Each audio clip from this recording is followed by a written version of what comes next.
Bonjour à tous, c'est Sébastien Martinez, formateur et champion de France de mémoire. Alors, nous allons voir dans cette vidéo pourquoi votre enfant, et même nous tous, sommes des poissons rouges. Alors, vous savez, des fois, il faut lui expliquer une règle, où il lit son cours, et genre 2 minutes après, il est incapable de répondre aux questions. C'est quand même énervant. Mais entre nous, est-ce que à nous aussi, ça nous arrive pas? À savoir, tu sais, des fois, tu es dans ton canapé, tranquille, et là, tu te dis, tiens, j'irai bien dans la cuisine. Tu marches, tu arrives dans ta cuisine, et là, ça ne revient pas. En général, pour que ça revienne, retourne dans la cuisine, dans le salon, et là, ça revient. Bon, ou alors une liste de courses.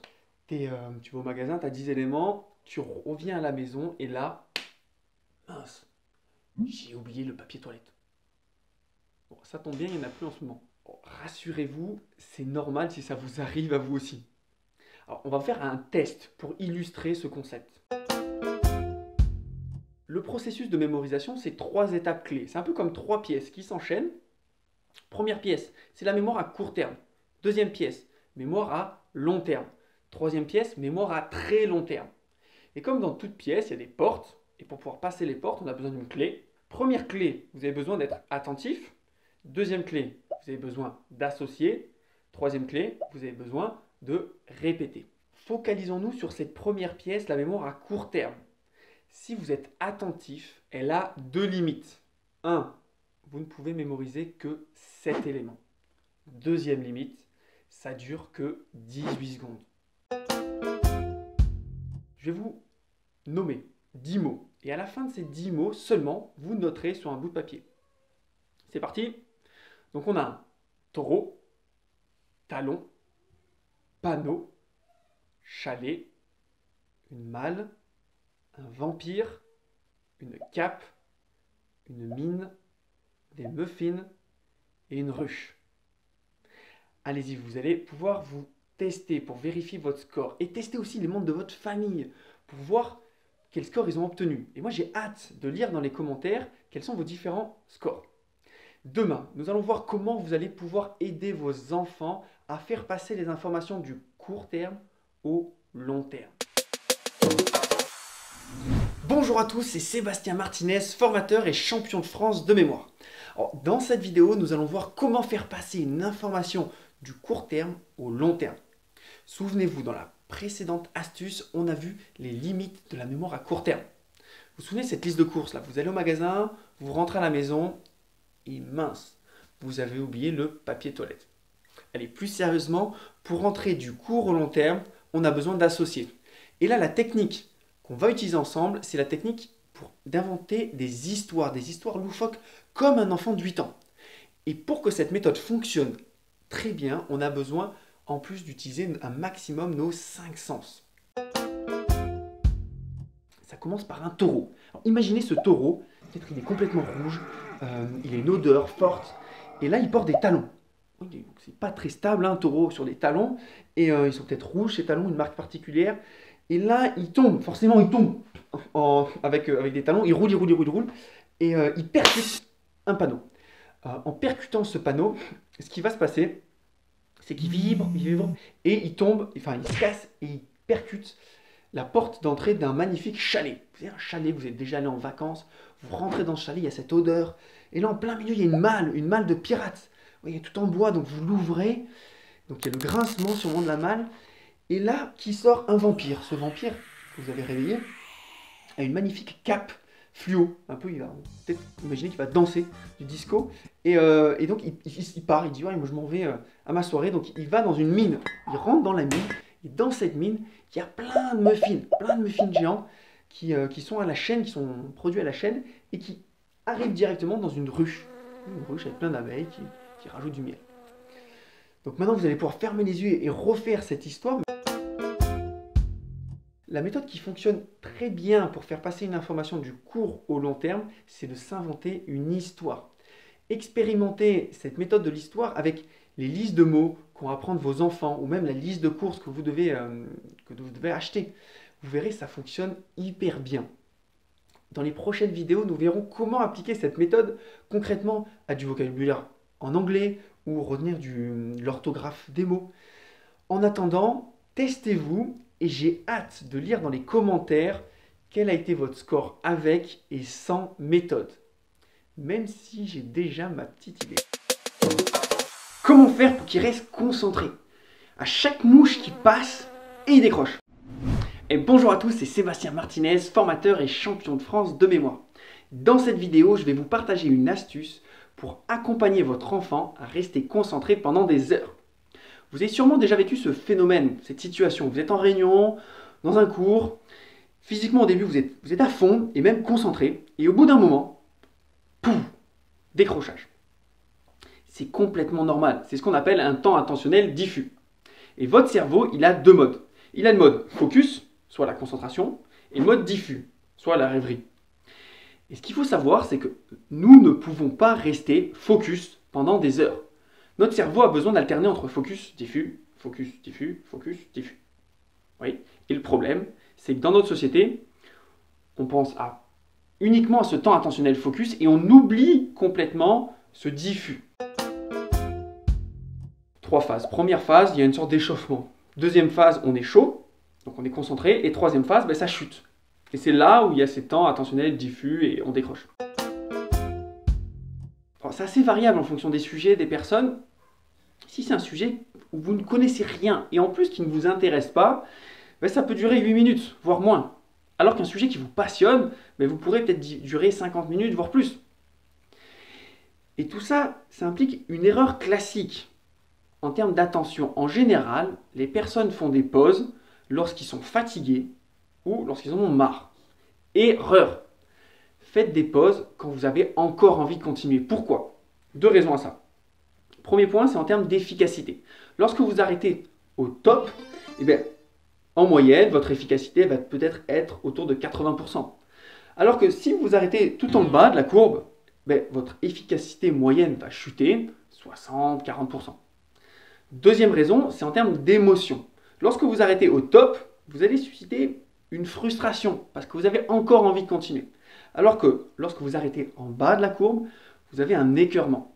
Et lorsque vous êtes écœuré, vous allez fuir. Alors que lorsque vous êtes frustré, vous avez plutôt un phénomène d'attraction vis-à-vis de la matière ou du sujet. Ce que je vous invite à faire, c'est pratiquer le fractionné attentionnel. Concrètement, il y a 3 étapes. Première étape, vous mettez un minuteur sur 10, 20, 30 minutes max. Ça dépend de l'âge de votre enfant et de son entraînement. À la fin donc, de ce travail, il y a le minuteur qui sonne. Et là, il s'arrête pour une pause qui est aussi minutée, entre 2 et 5 minutes. Et pendant cette pause, c'est important de faire un temps diffus. Ça peut être discuter, ça peut être boire de l'eau, ça peut être faire un peu de sport, ça peut être aller aux toilettes. Enfin, surtout pas d'écran. Et après, troisième étape, vous repartez sur un cycle, donc focus, diffus, autant de fois qu'il a de travail à faire. Donc allez-y, mettez en pratique cette stratégie du fractionné attentionnel et dites-moi dans les commentaires les résultats que vous avez obtenus. Et je vous dis, dans une prochaine vidéo, nous verrons une autre méthode et pour le coup de mémorisation. Encore du vocabulaire à apprendre. C'est toujours la même histoire. Il connaît sa liste et le lendemain, plus rien. Et bonjour à tous, c'est Sébastien Martinez, formateur et champion de France de mémoire. Dans cette vidéo, je vais vous partager mes astuces pour accompagner vos enfants à apprendre des mots en anglais. Vous vous souvenez, on a vu dans une précédente vidéo que pour pouvoir mémoriser à long terme, nous avons besoin d'associer.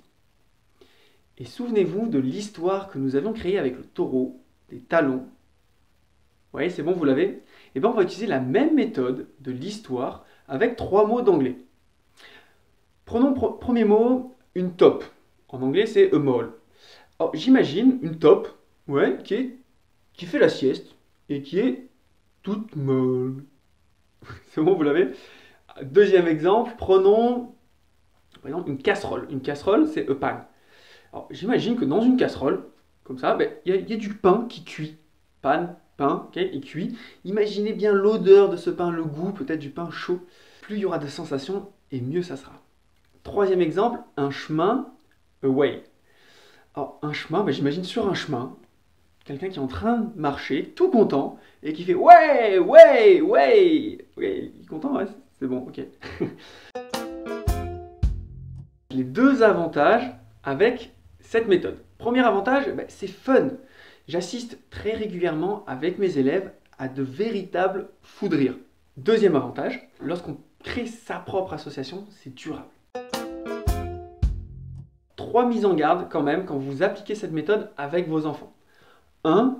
On a tendance, en tant qu'adulte, à imposer nos associations rationnelles.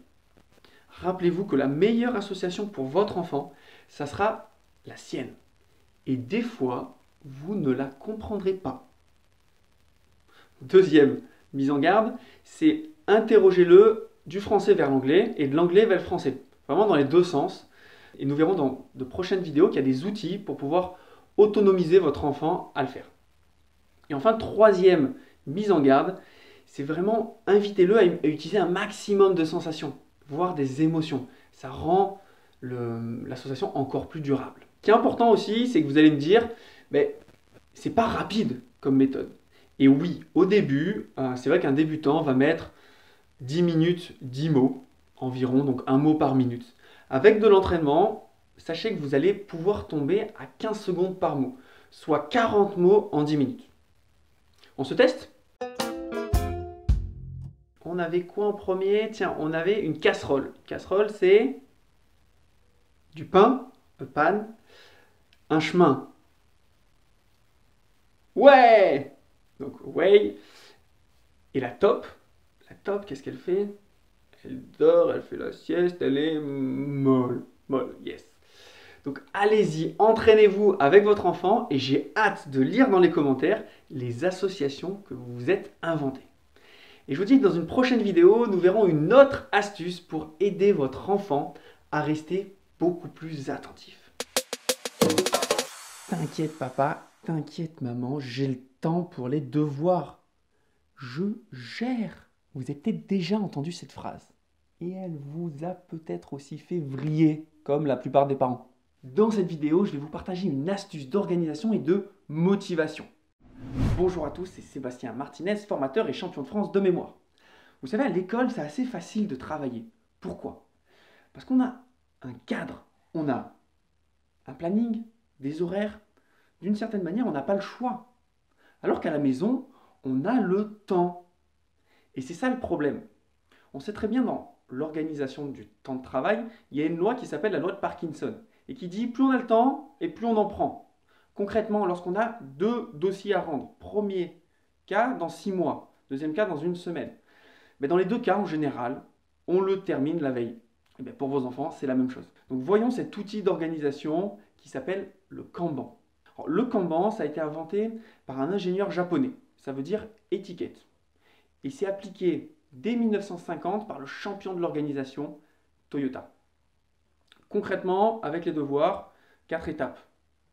Premièrement, vous prenez des post-it ou des bouts de papier, enfin, ce que vous avez à la maison, et vous notez chaque devoir, chaque action à faire, un post-it, un devoir. 2, vous mettez ces post-it physiquement sur une porte de placard, sur une fenêtre, enfin sur un premier lieu. Troisième étape, chaque matin, votre enfant va prendre 3, 5 post-it et il va le déplacer dans un autre emplacement. Ça peut être une autre fenêtre, une autre porte de placard. Quatrièmement, à chaque fois qu'il a terminé l'action, il va déplacer ce post-it dans un autre endroit. Une autre fenêtre, un autre placard. Alors, quels sont les 3 avantages avec cette méthode? 1, l'engagement. En fait, on est beaucoup plus engagé lorsqu'on choisit son travail. 2, la focalisation. En fait, on n'a plus cette sensation de « je ne sais pas quoi faire ».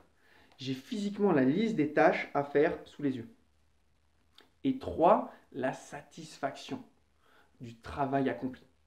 Mais oui, parce qu'on voit physiquement ce que l'on a accompli. Alors, important, quand vous faites les Kanban pour les devoirs, il y a 3 mises en garde. 1, la précision. Sur chacun de vos post-it, c'est important de noter précisément l'action à faire. Souvent, on note faire les maths. Bon, ça, c'est trop vague. On ne peut pas savoir si l'action est terminée ou pas. Je vous invite plutôt à transformer ça en faire l'exercice 7 et 12, page 42, ou apprendre le cours sur les angles. 2, c'est important de vider l'action, enfin la colonne 2. Toutes les actions sur lesquelles on s'est engagé, on les termine. Et enfin, 3, Une simple to-do list sur une feuille de papier, ça ne suffit pas. C'est important de déplacer physiquement chaque tâche. Donc allez-y, mettez en pratique cette méthode des Kanban et j'ai hâte de lire dans les commentaires comment ça se passe chez vous. La prochaine fois, je vais vous partager une autre méthode et cette fois-ci de mémorisation. Ah, encore une dictée de mots à faire apprendre. Ça vous arrive? Eh bien, plus maintenant. Bonjour à tous, c'est Sébastien Martinez, formateur et champion de France de mémoire. Dans cette vidéo, je vais vous partager mes astuces pour accompagner votre enfant à mémoriser l'orthographe des nouveaux mots. Dans cette vidéo, pas de théorie, passons directement aux 6 étapes que je fais avec mes élèves pour qu'ils fassent passer une information du court au long terme. Étape 1, l'état des lieux. Donc testez votre enfant en faisant directement la dictée de mots sans qu'il puisse relire. C'est hyper important à ce moment-là de vérifier ce qu'il connaît et quelles sont les véritables erreurs. Étape 2, félicitez-le. Encouragez ses réussites. Par exemple, dites-lui « Super, tu as fait 3 mots justes sur 5 » au lieu de lui dire « Tu as encore fait 2 fautes ». Troisième étape, analysez les erreurs. Exemple, avec Camille qui est en CE1, il faisait une erreur sur champignon, qu'il écrivait champignon avec un N à la fin au lieu du GN. Étape 4, corriger avec une association. Donc, posez des questions à votre enfant et essayez de trouver avec lui l'association pour qu'il puisse corriger son erreur. Exemple du GN, Camille me disait GN, je pense à gne gne gne gne gne. Donc un petit bonhomme grincheux qui fait gne gne gne gne gne gne. C'est bon, vous l'avez. Et ce bonhomme, il vit dans un champignon. Étape 5, dessiner. Alors, faites dessiner à votre enfant l'association. Et l'idéal, c'est qu'en plus dans cette histoire, c'est qu'il rajoute la correction, en l'occurrence le GN. Et enfin, étape 6, testez-le. 5 minutes plus tard, faites le test pour vérifier s'il retrouve la bonne orthographe. Hyper important, s'il ne la trouve pas spontanément, donnez-lui des indices. Et non pas sur la solution, mais plus sur l'histoire. 1, c'est fun. On transforme ce temps qui peut être ennuyeux et agressif en quelque chose en rigolade et du partage. Deuxième avantage, c'est durable. Lorsque votre enfant aura créé ses propres associations, elles vont rester. Et enfin, 3, l'autonomie. Avec de l'entraînement, vous verrez que votre enfant va arriver directement avec ses propres histoires, sans vous. 1. Ne faites pas de projection. En tant qu'adulte, on a tendance à vouloir imposer nos associations qui sont rationnelles. Rappelez-vous, la meilleure association pour votre enfant, ça sera la sienne. Et des fois, vous ne la comprendrez pas. 2. Vous pouvez l'aider, mais uniquement après 3-4 répétitions, s'il ne corrige toujours pas son erreur. 3. Cette méthode n'est pas rapide au début. Donc, favorisez cette méthode plutôt avec les erreurs récurrentes. Maintenant, imaginez, si Camille s'était trompée sur le M avant le P, à votre avis, quelle histoire il aurait créé entre un M et un P? Allez-y, mettez en pratique et j'ai hâte de lire dans les commentaires les associations que vous vous êtes créées avec votre enfant. Dans une prochaine vidéo, je vous partagerai une astuce pour pouvoir réviser au bon moment avant d'oublier. Enfin bref, le b.a.-ba des révisions efficaces. Bonjour à tous, c'est Sébastien Martinez, formateur et champion de France de mémoire. Alors aujourd'hui, je vais vous expliquer pourquoi ça sert à rien de demander à vos enfants de relire leurs cours et leçons pour pouvoir les apprendre. En ce moment, on est un peu obligé de rester à la maison. Et comme la plupart des parents sont aussi obligés de devenir enseignants et sans formation, je vous ai préparé une série de vidéos courtes et pratiques pour transformer ces devoirs en un temps de partage et de plaisir. Mais c'est faux. Il y a de nombreuses études scientifiques sur le sujet, notamment il y en a une en février 2013 faite à Harvard, où avec des étudiants, ils font un cours qui dure un peu plus de 2 heures. Et pendant ces 2 heures, il y a 30 minutes de cours, et à la fin de ces 30 minutes, il y a 3 groupes. Premier groupe, on leur demande de rien faire. Deuxième groupe, on leur demande de relire leurs notes. Et enfin, troisième groupe, on leur demande de répondre à des questions. Ils refont 30 minutes de cours, ils refont les 3 mêmes groupes, et à la fin, évaluation pour tout le monde. Et ce que l'on observe, c'est qu'en moyenne, le groupe 1, à qui on a demandé de rien faire, et le groupe 2, juste de relire leurs notes, et bien en moyenne, ils ont le même score. La bonne nouvelle, c'est que le troisième groupe, à qui on a posé des questions, ben eux, ils scorent mieux. Conclusion, c'est beaucoup plus efficace de se poser des questions que de relire. S'ils sont grands, vous pouvez les inviter à prendre une feuille blanche et à noter toutes les idées qu'ils ont sur le cours. S'ils sont plus petits, vous pouvez leur poser vous les questions, ils notent les réponses et après seulement, ils vont se relire pour pouvoir 1 se corriger et 2 compléter les trous. Et là, vous allez me dire, mais comment je peux poser des questions si je ne connais pas la leçon?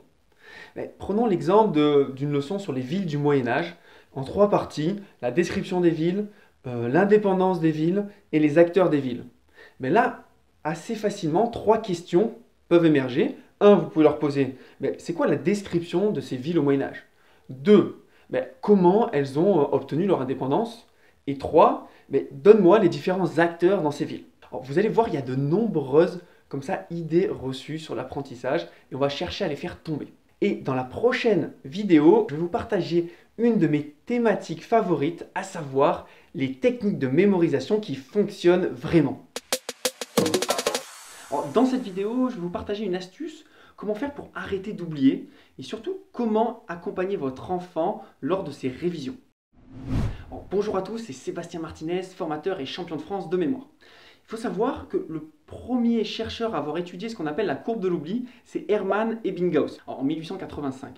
Il a cherché à comprendre comment on faisait pour faire rentrer une information, mais surtout à quel moment l'information sortait de sa tête et comment ça évoluait au cours du temps. Ce qu'il faut savoir avec les temps que je vais vous partager là juste après, il ne faut pas les prendre à la seconde près. Ce ne sont pas des lois immuables. Elles sont vraiment adaptées en fonction des individus et de chaque situation. Ce qui est important, c'est qu'il y a des outils après pour pouvoir adapter ces révisions qu'on va appeler espacées au cours du temps et en fonction des différentes personnes. Alors, ce qu'il faut savoir, c'est lorsque vous, votre enfant, apprenez une information, très rapidement, on l'oublie. En fait, dans l'heure qui suit, on commence à oublier. Et là, il y a 2 options. Soit vous ne faites rien, et dans ce cas-là, vous allez oublier. Soit vous révisez, et dans ce cas-là, vous allez garder l'information un peu plus longtemps. On va dire une journée de plus. Et là, même mécanique, si dans la journée qui suit, vous ne révisez pas, vous allez l'oublier. Et si vous révisez dans la journée qui suit, vous allez garder l'information un peu plus longtemps et on va atteindre un palier, on va dire, une semaine. Et vous l'avez compris, c'est toujours les 2 mêmes choix. Soit vous ne faites rien et vous oubliez, soit vous revoyez l'information et vous allez au palier suivant. Donc après la semaine, c'est 1 mois, après c'est un trimestre, un semestre. On voit que ça évolue, vous voyez, ça s'espace au cours du temps. Alors, la clé par rapport à cette courbe de l'oubli, ce qui est vraiment important, c'est que plus une information est récente et plus on va avoir de tendance à l'oublier vite. Et donc l'astuce que vous pouvez implémenter avec votre enfant, c'est dès qu'il apprend quelque chose, dans l'heure qui suit son apprentissage, il est important de se tester, de réviser. Et quand je dis réviser, c'est pas juste relire son cours. C'est bien se tester, c'est prendre une feuille blanche et noter toutes les idées qui viennent, ou alors vous lui posez des questions. Vous posez des questions, il répond aux questions. Concrètement, s'il est en train d'apprendre du français, il va, à la fin de son apprentissage, prendre une feuille blanche et noter toutes les idées par rapport à ce cours de français, ou alors vous pouvez être là à lui poser des questions pour savoir s'il se souvient des informations. Donc on va voir qu'il y a d'autres astuces qui peuvent découler de cette méthode d'Ebbinghaus, de la courbe de l'oubli. Mais là, avant de voir les autres méthodes, je vous invite à appliquer cette stratégie avec vos enfants et j'ai hâte de lire dans les commentaires comment ça s'est passé pour vous à la maison. Bonjour à tous, c'est Sébastien Martinez, formateur et champion de France de mémoire. Alors rappelez-vous, dans la précédente vidéo, nous avons parlé de la courbe de l'oubli. Donc, c'était savoir à quelle fréquence notre cerveau oubliait les informations. Alors, déjà, c'est quoi ma définition de réviser? Alors, déjà, réviser, ce n'est pas relire, c'est bien faire revenir une information dans sa tête. Soit vous posez des questions à votre enfant, soit vous lui demandez de prendre une feuille blanche et de lister toutes les idées qu'il a sur le sujet. Et c'est après seulement qu'il relit. Oui, relire, c'est se corriger. Concrètement, c'est quoi la manière la plus optimum, j'ai envie de dire, pour réviser au cours du temps? L'idéal, c'est première révision dans les 20 minutes à l'heure qui suit tout apprentissage. Deuxième révision, c'est dans la journée qui suit. Troisième révision, 3 jours après. Quatrième, 1 semaine après. Cinquième, 2-3 semaines après. Sixième, 1 mois après. Et c'est ça ce qu'on peut appeler les révisions espacées ou la méthode des J. Et là, normalement, vous allez me dire, mais c'est pas possible. Il ne peut pas réviser tout ça. Et vous avez sûrement raison. En fait, avec l'organisation qu'il a aujourd'hui et peut-être la motivation qu'il a avec ses cours aujourd'hui, c'est juste pas possible. Ce que je vais vous inviter à faire, c'est qu'il choisisse une matière où il va tester la méthode et vous allez voir qu'en testant petit à petit, il y a tellement de bénéfices et tellement de gains de temps derrière que, en fait, c'est une illusion de passer plus de temps lorsqu'on révise comme ça, mais vraiment, on gagne du temps. Alors, 3 points hyper importants lorsqu'on utilise ces révisions espacées. 1, en fait, chaque révision va être de plus en plus rapide. Et plus c'est rapide, plus il va prendre du plaisir. Et plus il va prendre de plaisir, plus il va avoir confiance en lui, dans la matière, et donc il va, d'une certaine manière, mieux performer. Et c'est vraiment un cercle vertueux. 2, il faut absolument réviser toute la première semaine. En fait, c'est pendant cette première semaine que les informations sont les moins stables. Et 3, ça implique d'ajouter dans son planning des temps de révision. Et ces temps de révision sont vraiment complémentaires des devoirs, des exercices ou des quiz donnés en devoir. Donc maintenant, je vais vous inviter avec votre enfant à choisir une matière pour qu'il expérimente cette méthode des révisions espacées directement à ses cours. La prochaine fois, je vais vous partager une autre astuce et cette fois-ci, comment faire pour autonomiser votre enfant dans ses révisions.